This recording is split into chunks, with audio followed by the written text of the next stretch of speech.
What is up, awesome people? Joe here, CEO and founder of Contagious Social Marketing, and I want to welcome you to the Tucson Entrepreneur Podcast, where we interview real-life entrepreneurs that live by their rules every single day.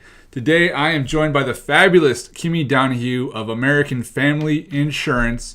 Kimi, you ready to rock? I'm ready. That's what I like to hear. All right, so Kimi, basically what I'd like you to do is just, talk about you personally, and then expand on your business. Okay. Well, I'm Kimi Donahue with American Family Insurance. We deliver promises, not just policies. I grew up here in Tucson, moved here when I was 6 from California. Went to school up in Oro Valley, graduated from Ironwood Ridge High School, and did NAU and Pima online mostly. I started doing insurance back in 2009 as a sales producer and opened my own American Family agency about 3 years ago. Wow. Here I am. Congratulations. Thank That you. is awesome. All right, Kimi. So what I'd like you to tell us right now is a success quote. Because as entrepreneurs, we're all about, success quotes and mantras. So share with us right now what your success quote is. What quote do you live by or maybe run your business by? Probably a couple of them. There's be the best version of you. I like that one because my 5-year-old daughter, as I'm talking about wanting to dye my hair, she looks at me and says, "Mom, you're made how you're made." Wow. And I loved it. Be happy with who you are and do the best with, what you have. Another one's probably, I kind of made it up myself. I put together a couple quotes. Racing is energy management. My job is risk management, and my life is time management. Wow, that's impressive. Lots of management. Yeah, a lot of management. And that brings you to another point here. You are a former motorcycle racer, right? Mm-hmm. Now, why don't you tell us a little bit about that real quick? Well, it's been about a year since I've been on the bike. I know I'm going to get called out for this if any of you guys are watching this. Back in May, I had a little crash. I made a mistake. I was trying to go too fast and went over the handlebars. It happens. It does. It happens. Yes, it That's does. awesome, though. Okay, that's really awesome. Thank you for sharing that. So right now we're going to get into your journey. We're going to talk about your highs and we're going to talk about your lows. And I really want you to talk about maybe one time in your business where you just completely failed. Like you just fell flat on your face. Just a time when it was a really bad day. Or it could be a bad business deal. Just one time where you just really failed in business. Well, just like when I crashed, I was trying to do something too fast, too quick. You open a business and you've got a lot going on, and sometimes little things fall through the cracks, like calling people back. I had a customer, I remember it to this day. I forgot to call him back. He called in, was very angry, and it bothered me so much that I developed a system to try not to do that again. Yeah, definitely you want to call folks back, okay? That is one lesson right there.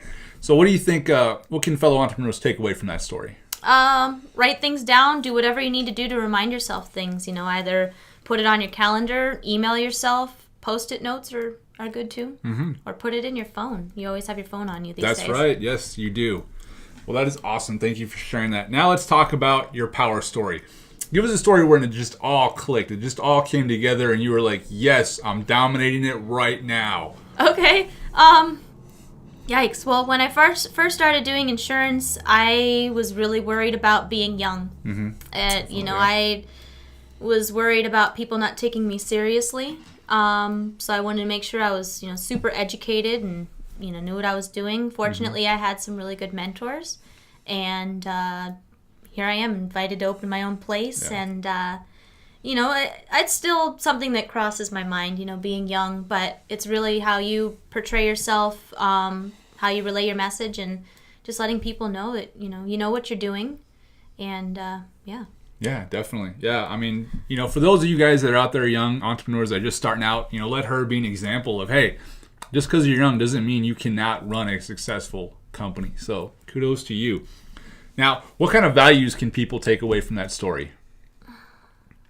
Surround yourself with your competition. Mm-hmm. You can learn a lot from, systems that are already put in place. Don't try to reinvent the wheel. If it's working, do the best you can to follow your systems. Surround yourself with positive people, because if you're upbeat and ready to go, you're going to get stuff done. Definitely. Yeah. Positive people. That's what it's all about right there. All right.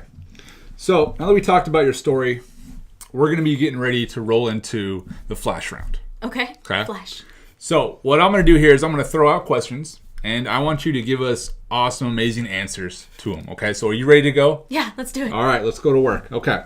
So what was one thing that was holding you back from being a successful entrepreneur? Kind of goes back to, thinking that you're too young or don't know enough. When I first started doing insurance, I was doing mostly service work, and then was introduced to the sales aspect of it. I've always been in sales, but really didn't have too much experience with, telemarketing and cold calling. And someone that I used to work for walked in on one of my telemarketing calls and said, "Kimi, you sound like a robot." Yeah. Let your personality out. Show them, who you really are. And it was, at that point, I started trying new things out and, being me. And apparently people liked that. They saw I was genuine and meant business. That's right. Yeah, you hear that? So definitely be you in business. Don't try to change for anybody. That's awesome. Okay. So next question is, what is the best advice you ever got in business? The best advice. It's something that has applied to everything. And I've been told by several people, you have to slow down to go fast. Perfect example, racing. Yep. We try to race around the track and you do things too quickly and poof, you make a mistake, and with business, same thing. If you try to do too many things at once, it gets crazy. So what I've done is I've joined a group where we hold accountability meetings each week. We focus on improving a system or making a new system and then a sales goal. And we look at it weekly. Sweet. Awesome. Yes, that's definitely accountability. Definitely helps, right? Oh, yeah. All right. So speaking of systems, what system do you have in place right now that makes you successful? I think an issue that a lot of business owners find is time management. Okay. That's one thing that I've dealt with, my whole life, trying to balance, your work, home life, Yep. and Outlook has been a blessing because you can color code it, you can, delegate tasks to your staff members, and also put in there that you have to call someone back. Yes, definitely. Don't right? forget about those God, things. Yeah. So that's been a huge help. Outlook, huh? All Outlook. right, I like that. Good stuff right there as far as systems. All right, so what is the app you cannot live without in your phone for business? Facebook. Facebook. Oh wow, wow, Facebook. Oh, you heard it first. No, actually, back to, being organized as a business owner. First year in business, tax time comes around and you go, whoa, what do I do? Yep. And you realize that you probably weren't as organized as you should have been. So I found an awesome app called Expensify. You can take pictures of your receipts, upload them, have a mileage tracker, and that way at the end of the year when it's tax time, you're organized. Expensify, people. Download it. I like it. Okay. Now, that was the last of the flash round. Now we are going into the last question of the interview right now. Okay, and this one is hardcore. Okay. All right, this is what's going to separate the real entrepreneurs from the wannabreneurs. Okay, you know what I'm talking about, right? I like that one. Okay. All right. Here you go. I'm going to put you in a scenario here. Okay. Okay. You're brand new to Tucson. You just step foot right out of the car. Okay. All you have in your pocket is $1,000. That's it, $1,000. Okay. And I want you to take us. How are you going to survive? How are you going to make money with that? Just that $1,000. Well, $1,000. That's awesome. That's actually more than I started with. Let's see here. I would probably do what I'm doing now because I'm absolutely in love with what I do. Take that $1,000, get your insurance license if you don't already have it, buy a laptop, an iPad, your cell phone, and just start cold calling. Nice. The nitty gritty, the stuff that you absolutely hate. Knock on doors, go talk to people, network. Starting from the bottom. Make it happen. Impressive. You hear that? You can start from the bottom with less than $1,000. You can rock the insurance world. Okay? Take it from Kimi right here. All right. Any parting shots for everybody, Kimi? Just be yourself. Let your personality out. Let people see who you really are, and just like the same advice, go slow to go fast. Really, pick apart your business and always be trying to improve. There's always room for improvement. Definitely. All right, guys. Well, thank you for I appreciate you having us out here, Kimi. Thank you for the interview. And I'm going to tell you guys right now, stay tuned for the next interview. And thank you for watching.